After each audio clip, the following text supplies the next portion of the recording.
Halo dulur pajak, selamat datang di Tak Kandani. Dulur pajak duwe permasalahan atau pertanyaan soal pajak? Kene Tak Kandani. Saya Gudang, hari ini kita akan ngobrol-ngobrol terkait dengan soal pajak. Dan tentunya saya tidak sendiri dulur pajak.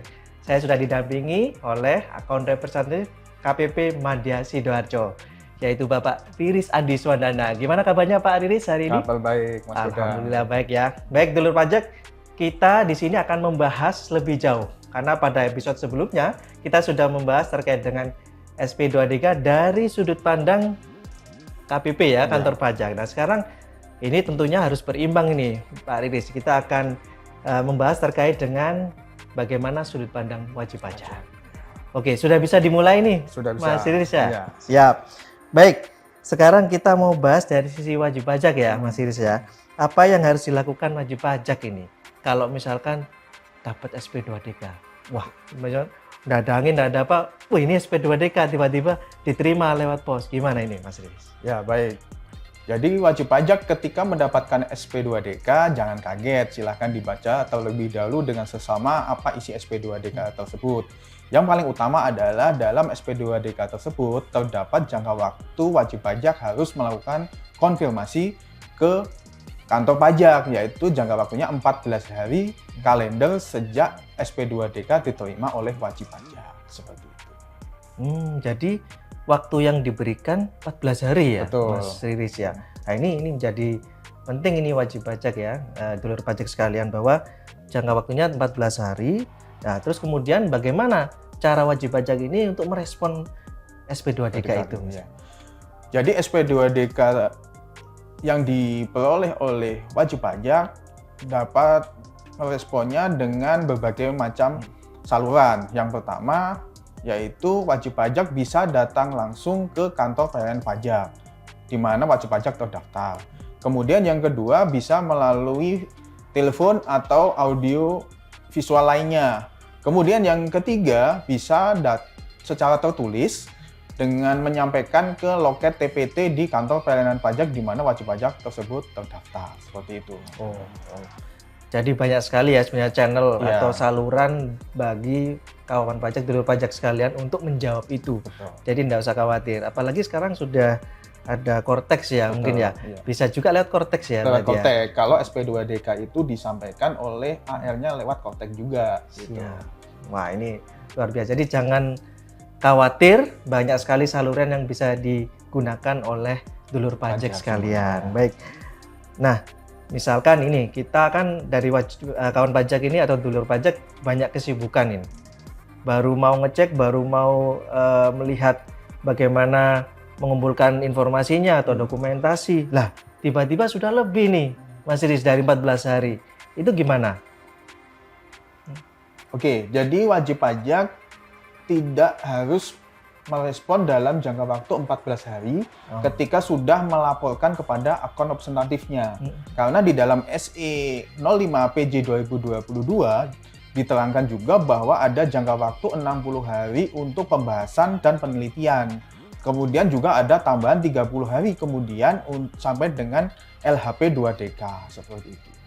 Gitu. Jadi meskipun secara tegas 14 hari dicantumkan dalam SP2DK, tetapi secara fleksibel juga kita memperpanjang SP2DK tersebut kapan bisa direspon seperti itu. Ya.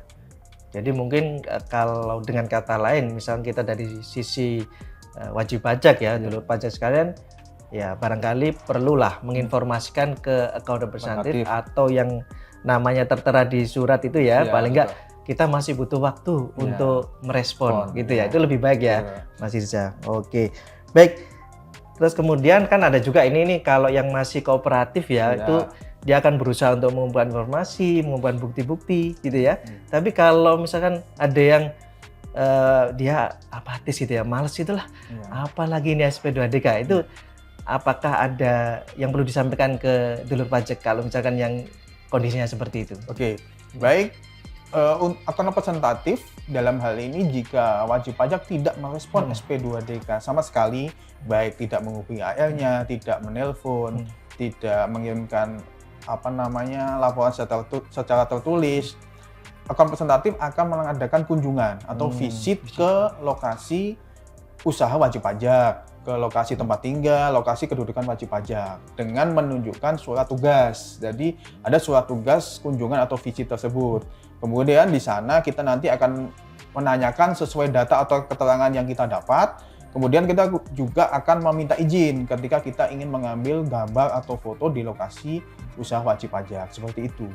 Oke, jadi ada respon berikutnya ya, Betul. tidak hanya bersurat tetapi juga ada yang namanya kunjungan atau gitu ya. visit. Gitu. Jadi dulur pajak sekalian jangan khawatir bahwa ini prosedural ya. Dulur pajak. Jadi setelah SP2DK terbit, barangkali dari pihak KPP masih membutuhkan untuk konfirmasi, yaitu akan dilakukan visit atau kunjungan ke lokasi wajib pajak ya. Di mana dia terdaftar.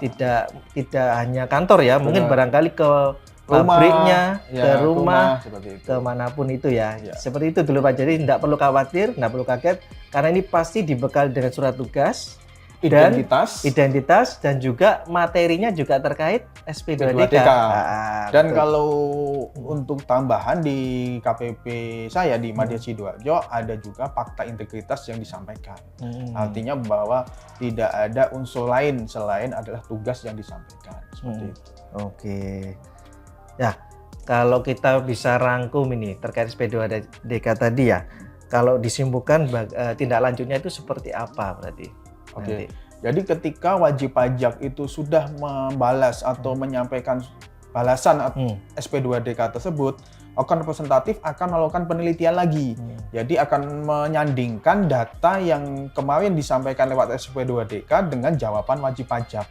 Ketika penelitian itu sudah dilakukan, akun representatif akan mengirimkan undangan konseling namanya, undangan pembahasan di kantor pelayanan pajak sesuai dengan jadwal yang disepakati bersama. Biasanya seperti itu. Jadi di situ nanti akan kita bahas tentang SP2DK tersebut.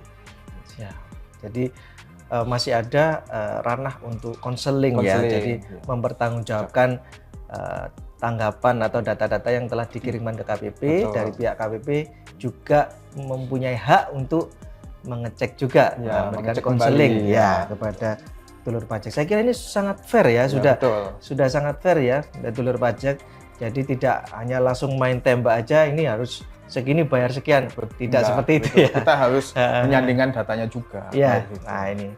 Jadi ini yang perlu diketahui oleh dulur pajak sekalian, bahwa ini sangat rigid, prosedural, dan dari tiap-tiap tahapan sudah sesuai dengan aturan yang berlaku. Ya di SE 05 tahun 2022.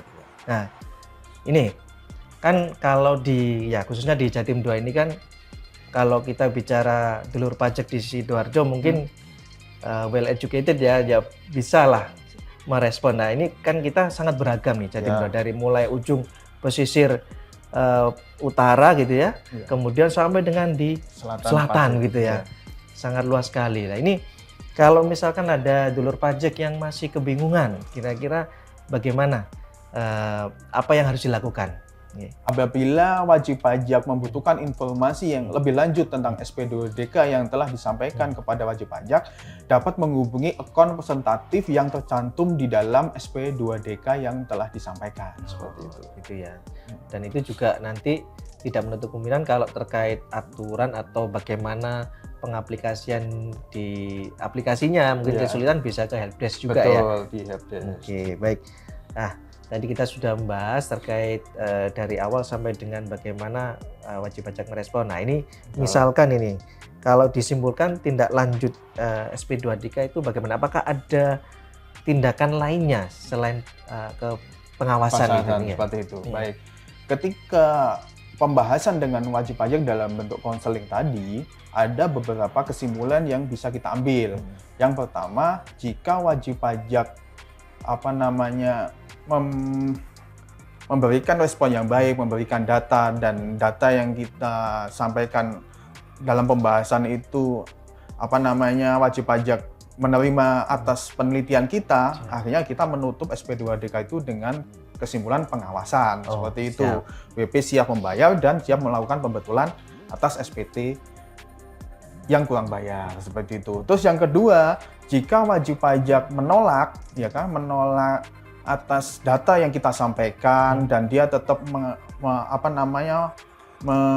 berpendapat bahwa datanya itu betul, ya kita uji kepatuhan lewat proses pemeriksaan gitu. Kemudian ketika SP2DK itu tidak direspon sama sekali, sudah kita lakukan kunjungan, wajib pajak tetap tidak merespon dengan baik, ya langsung kita usulin pemeriksaan juga seperti itu. Kemudian jika data yang kita sandingkan dengan wajib pajak dan ternyata tidak ada temuan sama sekali, jadi ternyata wajib pajak sudah patuh, sudah menyampaikan semua omsetnya, biayanya dan semuanya, otomatis kita close, selesai gitu. Tidak ada pembayaran sama sekali. Kemudian yang paling terakhir, jika ternyata ketika pembahasan, ketika kita melakukan penelitian, ternyata ada tindak pidana perpajakan, otomatis langsung kita usulkan di pemeriksaan bukti permulaan atau bukper. Seperti itu, sudah. Wah, lengkap sekali ya ini ya Mas Riza. Jadi begitu dulur pajak, bahwa setiap tahapan ini tergantung juga respon dari wajib pajak, betul ya. Dan tentunya di kantor pajak tidak gerada gitu ya, betul, bahasanya gitu. Kebiah-uyah ya. Jadi dari setiap tahapan itu pasti kita konfirmasi, pasti kita lakukan ini sehingga kalau bisa ya jangan sampai pemeriksaan, cukup gitu ya, selesai di pengawasan. Betul, gitu ya dulur pajak kan. Dan syukur-syukur yang di episode sebelumnya itu disampaikan tips-tipsnya ya, bagaimana tidak mendapatkan surat cinta, gitu ya. Kalau bisa dilakukan pencatatannya rapi dan segala macam itu akan sangat membantu dulur pajak sekalian. Baik, ini mungkin sebelum kita tutup ya podcast pada edisi kali ini, barangkali ada cerita atau mungkin pesan atau apapun lah terkait dengan dari sisi wajib pajak ya, mungkin yang bisa disampaikan ya. Ada hal yang menarik ketika kita jadi AL ya. Saya kebetulan bertugas jadi AL ada di 3 KPP, ternyata wajib pajak itu punya hal unik sama semuanya. Hal unik bahwa SP2DK itu diartikan oleh wajib pajak itu sebagai surat cinta ternyata. Itu sama. Artinya itu wujud dari cinta kita kepada wajib pajak seperti itu. Jadi ketika dapat SP2DK ya jangan khawatir.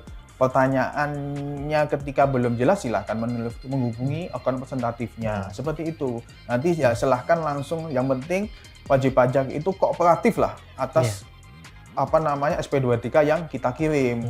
Toh ketika wajib pajak sudah confirm dengan semua data, tidak menutup kemungkinan memang SP2DK juga kita tutup dengan selesai seperti itu. Ya. Semua itu ada akhirnya. Betul.